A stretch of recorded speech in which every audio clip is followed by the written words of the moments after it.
Bismillahirrahmanirrahim. Assalamualaikum warahmatullahi wabarakatuh. Innal hamdalillah nahmaduhu wa nasta'inuhu wa nastaghfiruh wa na'udzu billahi min syururi anfusina wa min sayyiati a'malina may yahdihillahu fala mudilla lahu wa may yudlil fala hadiyalah. Amma ba'du. Pada kesempatan kali ini saya akan menjelaskan hasil artikel yang telah saya buat dalam rangka untuk menyelesaikan tugas mata kuliah sejarah peradaban Islam. Di artikel ini saya mendapatkan mengenai sejarah tentang peradaban Islam di Malaysia. Malaysia adalah salah satu negara Asia Tenggara. Wilayah Malaysia merupakan kawasan yang strategis karena termasuk dalam perdagangan dunia antara Arab, Tionghoa, dan India, sehingga Islam dapat dengan mudah menyebar melalui jalur perdagangan di Malaysia. Islam merupakan agama yang mayoritas di negara Asia Tenggara, terutama di Indonesia, Malaysia, Brunei Darussalam, dan Thailand bagian selatan. Masyarakat Asia Tenggara pasti akan memeluk Islam sebagai mayoritas atau minoritas.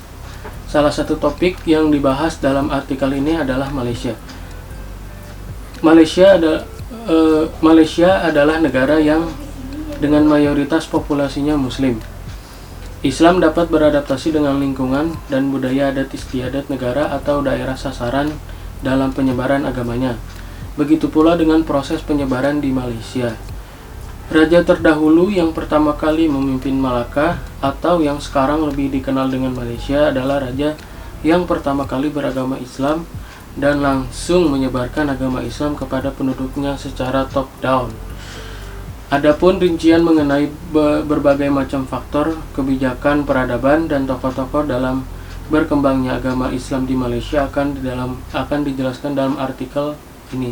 Untuk yang pertama, kita mengenal negara Malaysia terlebih dahulu. Malaysia sebagai negara persekutuan tidak pernah ada sampai pada tahun 1963. Sebelumnya, sekumpulan koloni didirikan oleh Britania Raya pada akhir abad ke-18. Dan paruh barat Malaysia modern terdiri dari beberapa kerajaan yang terpisah-pisah. Kumpulan wilayah jajahan itu dikenal sebagai Malaya Britania hingga pembubarannya pada tahun 1946. Ketika kumpulan itu disusun kembali sebagai Uni Malaya karena semakin meluasnya tantangan, kumpulan itu lagi-lagi disusun kembali sebagai Federasi Malaya pada tahun 1948 dan kemudian meraih kemerdekaan pada 31 Agustus 1957. Singapura, Sarawak, Borneo Utara, dan Federasi Malaya bergabung membentuk Malaysia pada tanggal 16 September 1963. Tahun-tahun permulaan persekutuan baru diganggu oleh konflik militer dengan Indonesia dan keluarnya Singapura pada tanggal 9 Agustus 1965. Malaysia merupakan negara yang mempunyai peranan strategis di kawasan Asia Tenggara pada khususnya dan dunia pada umumnya.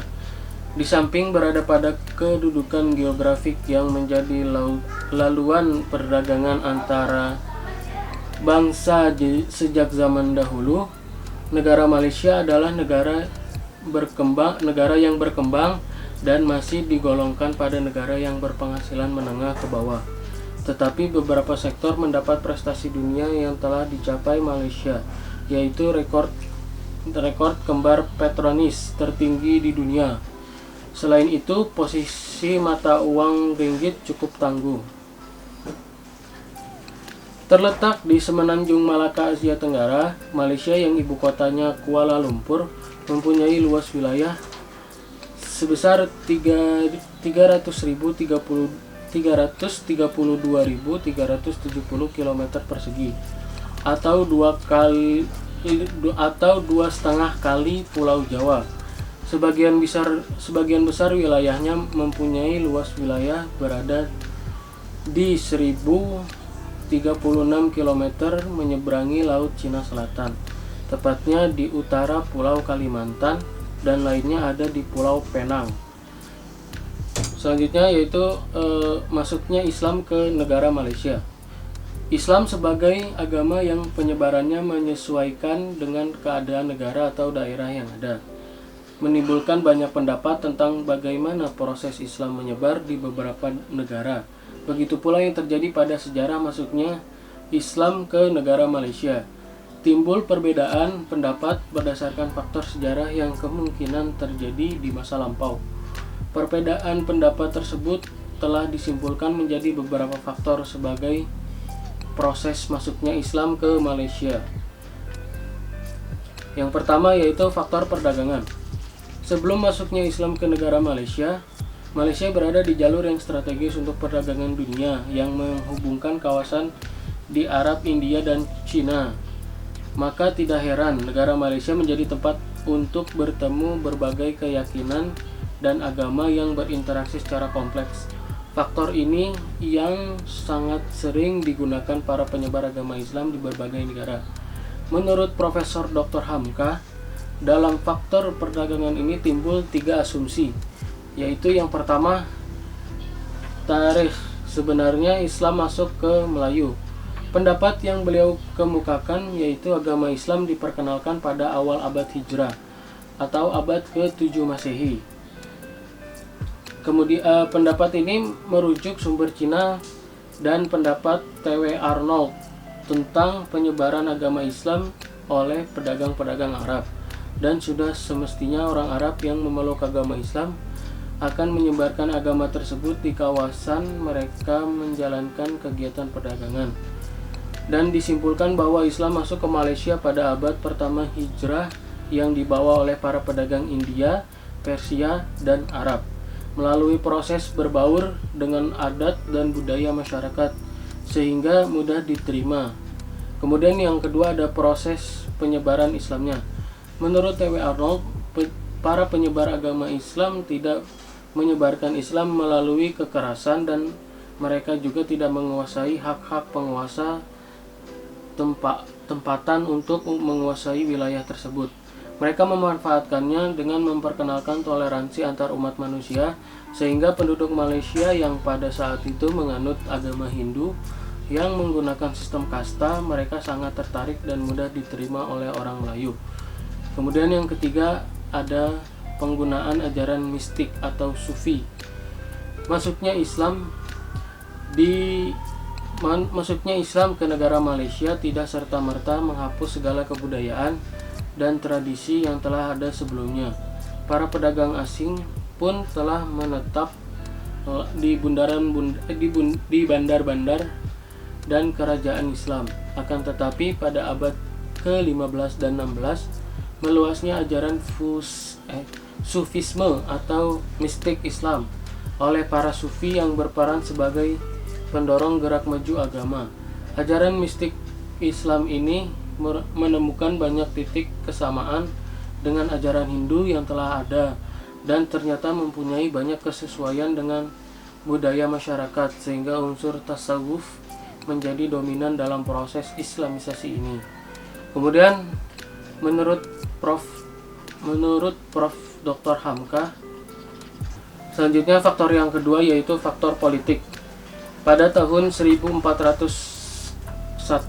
Masehi meletus perang saudara untuk memperebutkan tahta kerajaan antara Winabumi dengan kerajaan Wikrama Wardana, dan terlihat pula Parmewara yaitu putra Raja Siliwangi dari dinasti Sailendra yang menikahi salah seorang putri Majapahit.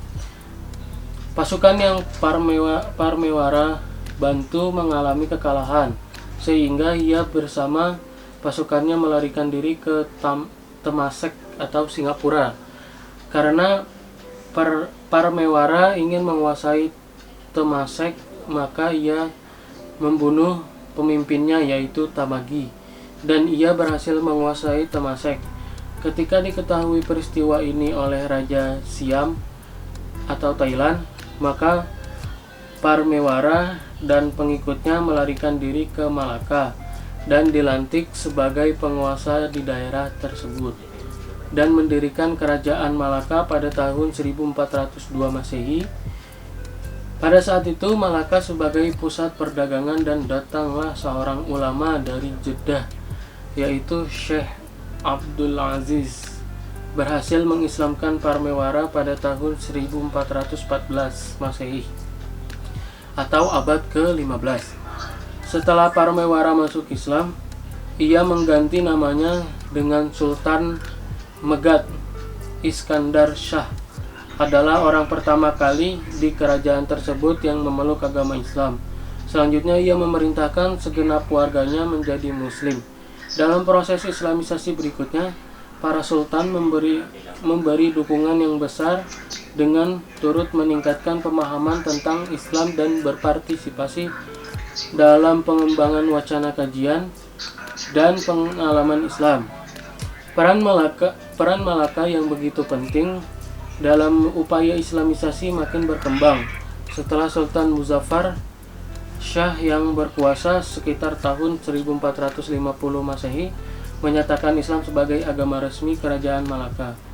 Sultan Muzaffar Shah juga telah menyusun perundang-undangan di negerinya yang sebagian isinya diambil dari ajaran Islam, yang mana undang-undang tersebut dikenal dengan nama Hukum Kanun Malaka. Hukum Kanun Malaka tersebut menjadi kitab sumber hukum dalam menangani beberapa perkara hukum di Kesultanan Malaka. Dengan demikian, Malaka dapat dianggap sebagai kerajaan Melayu pertama yang menyusun perundangan yang mempunyai unsur-unsur syariah Islam. Kemudian yang terakhir ada tokoh-tokoh penyebaran agama Islam di Malaysia. Banyak tokoh-tokoh dari luar negeri datang ke Malaka seperti Afghanistan, melebar Hindustan dan terutama dari tanah Arab untuk menyebarkan ilmu pengetahuan Islam. Melanjutkan institusi-institusi tersebut, antara mereka seperti Sayyid Abdul Aziz Maulana Abu Bakar, Maulana Yusuf, Qadi Menawar Shah, Maulana Sadar Johan, dan lain-lain. Beberapa ulama menjadi guru di Masjid Al-Haram. Pada saat ini, satu ulama dari Kedah, Muhammad bin Abdul Qadir, dan dua orang guru dari petani di sana, Muhammad Ayah, juga seorang guru di Masjid Al-Haram. Yang pertama yaitu Sidi Abdul Aziz. Beliau berasal dari Jeddah. Beliau adalah salah satu ulama yang mengislamkan pejabat pemerintah Malaka, Sultan Permaisura. Beliau merupakan raja pertama yang memimpin kerajaan Islam Malaka, Sultan Iskandar Shah. Beliau merupakan pengganti dari raja Islam Malaka, Sultan Mansur Shah, yaitu pada tahun 1414 sampai 1477 Masehi. Beliau merupakan pengganti dari Sultan Iskandar Shah di masa pemimpinannya penyiaran Islam bertambah maju. Kemudian yang kedua ada Sultan Muzaffar Shah I dari Kedah, memeluk Islam dan menjadi Raja Melayu pertama yang diketahui untuk berbuat demikian.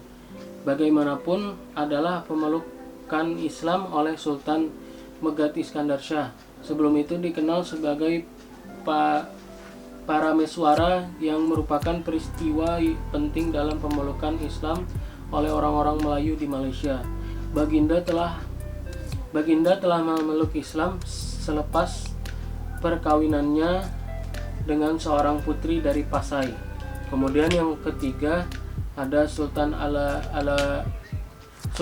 Aluddin Shah I sebagai pengganti Muhammad Shah. Kemudian pusat pemerintahannya dari Kampar ke Johor atau Semenanjung Malaka. Sultan Shah I dikenal sebagai Sultan Johor yang pertama. Nah, demikian yang dapat saya sampaikan. Kurang lebihnya mohon maaf. Wabillahi taufiq wal hidayah. Wassalamualaikum warahmatullahi wabarakatuh.